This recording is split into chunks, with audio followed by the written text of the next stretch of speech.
everyone. This is Bhumisha, Assistant Professor, LG Institute of Pharmacy, Pharmaceutical Chemistry Department. Today we will discuss in detail about classification of anti-cancer agent. We have already seen in our last lecture regarding alkylating cytotoxic agent. Now let us have quick overview of this classification, then begin with the next class. Anti-cancer drug, three major class: cytotoxic, hormones, and a miscellaneous one. The cytotoxic drugs are further divided into alkylating agent, antimetabolites, plant derivatives, and antibiotics. Already alkylating agents were discussed in our previous lecture. Now onwards we will discuss regarding antimetabolites, plant derivative, antibiotics, hormones, and miscellaneous one.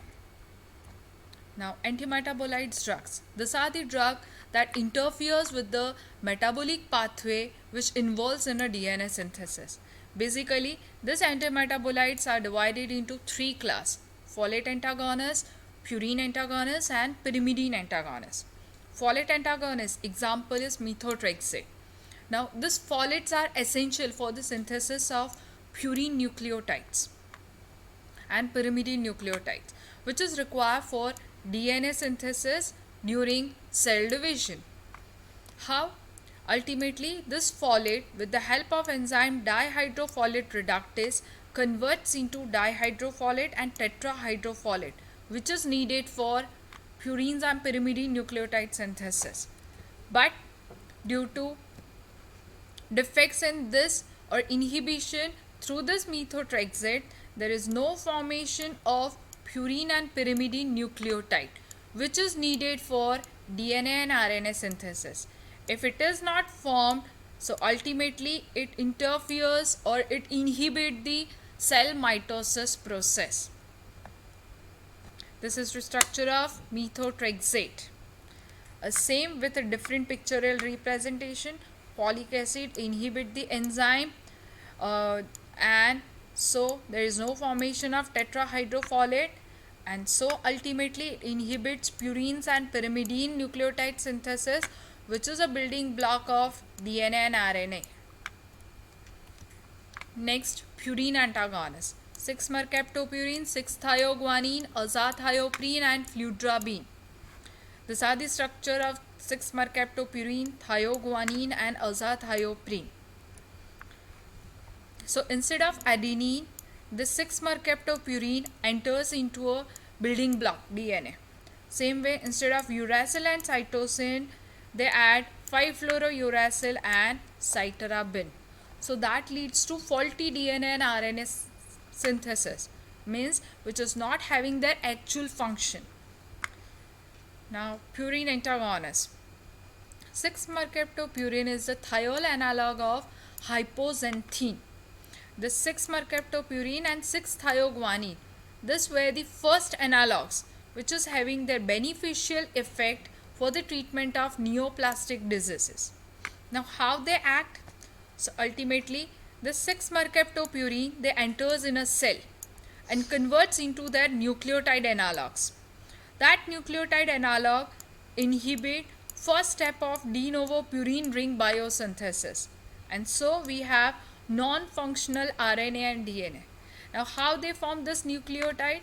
6-mercaptopurine, in presence of enzyme hypoxanthine guanine phosphoribosal transferase enzyme, they converts into 6-thioionosinic acid, thioionosinic monophosphate, which inhibit the first step of de novo synthesis, which inhibit this inosine monophosphate, which is needed for the formation of AMP and GMP.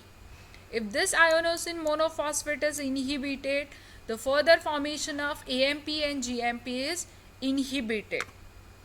Same way, this thioinosine monophosphate form faulty thio-GMP, and we have non-functional RNA.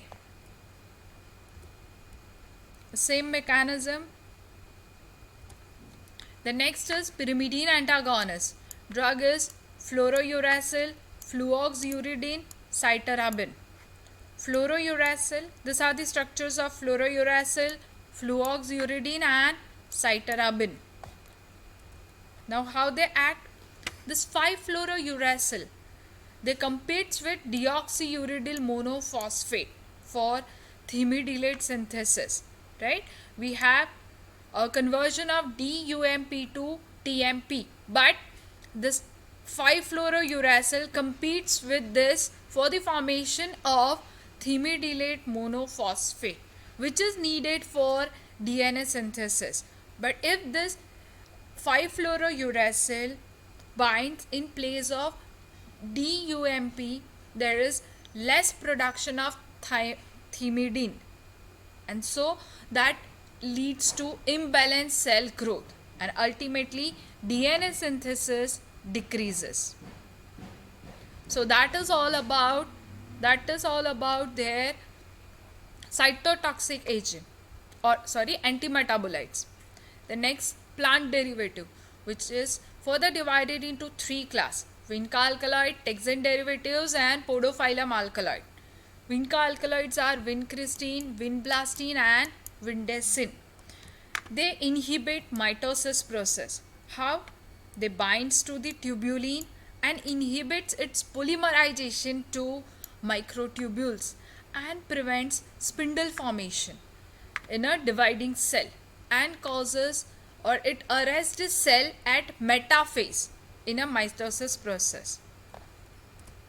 Texane derivative drug is paclitaxel, that binds with the tubulin and forms non-functioning stable microtubule and promoting polymerization. So ultimately it interferes with the mitosis process and causes cell death. Next, Podophyllum alkaloids, etoposide, tenoposide and all. It inhibits the enzyme topoisomerase 2, leading to DNA damage. It blocks the cell in SG2 phase of cell cycle.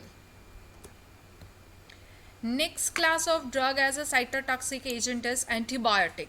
Antibiotic dactinomycin. They interact into a minor grooves of DNA between GC, guanine cytosine base pair, and interferes with the movement of RNA polymerase enzyme for transcription process. So it may cause strand break and stabilize DNA topoisomerase 2 complex. Next antibiotic is doxorubicin. It binds to DNA and inhibit both DNA and RNA synthesis. Means it inhibit both replication and transcription process. It produces breaks in DNA strands by activating DNA topoisomerase 2 enzyme and produces semiquinone free radical. This free radical causes conversion of oxygen to hydrogen peroxide, and which causes damage to DNA strand. Next is bleomycin. It is metal chelating glycopeptide antibiotics. It chelates with metal, copper and iron and produces superoxide ion, which interacts with the DNA and causes chain fragmentation and releases free bases. So that is all about cytotoxic anti-cancer agent. Then another class is hormone, which is not the main line of treatment, but it is useful for supportive treatment. First hormone is glucocorticoids such as prednisolone, dexamethasone. They are useful in a lymphocyte proliferation, useful in a treatment of leukemias and lymphomas. How they act? They have ability to raise intracranial pressure and to mitigate some of the side effects of anti-cancer drug. So they are useful as a supportive therapy. Next is estrogens. Diethylstilbestrol and ethinyl estradiol are the two estrogens that are useful in androgen dependent prostatic tumors. This ethinyl estradiol have side effects So these tumors are also treated with gonadotropin releasing hormone analogs, that is leuprorelin and triptorelin. Estrogen can use to recruit resting mammary cancer cells into the proliferating pools of cell, and thus it facilitating the killing by other cytotoxic drug. Next is progestin. Examples are megestrol and medroxyprogesterone that have been useful in a endometrial neoplasm and in a renal tumors to bring temporary remissions. Last hormonal treatments includes anti-androgen. Drug is flutamide. It is androgen antagonist and it is useful in a prostate cancer. Last one, that is miscellaneous drug. Most commonly used, that is hydroxyureas. They act by blocking the conversion of ribonucleotide to deoxyribonucleotide. Ribonucleotide for RNA synthesis, deoxyribonucleotide for DNA synthesis. So ultimately it blocks the conversion of ribonucleotide to deoxyribonucleotide by simply blocking the enzyme ribonucleoside diphosphate reductase enzyme. So ultimately it inhibits DNA synthesis. The next, a drug, that is steroidogenesis inhibitors, means a drug which inhibits steroid biosynthesis, that is mitotin. It is the derivative of insecticide DDT. They inhibit one or more enzymes which involves in a steroid biosynthesis. Next is cisplatin. This is structure of cisplatin. When the cisplatin enters the cell, this chlorine dissociate and they form reactive complex, and that reacts with water. Then after it interacts with the DNA, causes intra-strand cross-linking between 7 nitrogen and 6 oxygen of guanine molecule, adjacent guanine molecules, so which results into local denaturation of DNA. The next, L-asparginase enzyme, which is prepared from E. coli, which is needed for deamination of asparagine to aspartic acid and ammonia. These two, they are active against tumor cell, and that's why we can use this enzyme for the treatment of lymphoblastic leukemia. The last is monoclonal antibodies, that is rituximab. They activate the host immune mechanism and kill the cancer cell, particularly beta cell lymphomas. Thank you. Hope you enjoy this lecture. If you have any doubt, you can comment below the lecture. You can find more lectures on our YouTube channel Pharma Ignite. So please like, share and subscribe our YouTube channel Pharma Ignite. Thank you.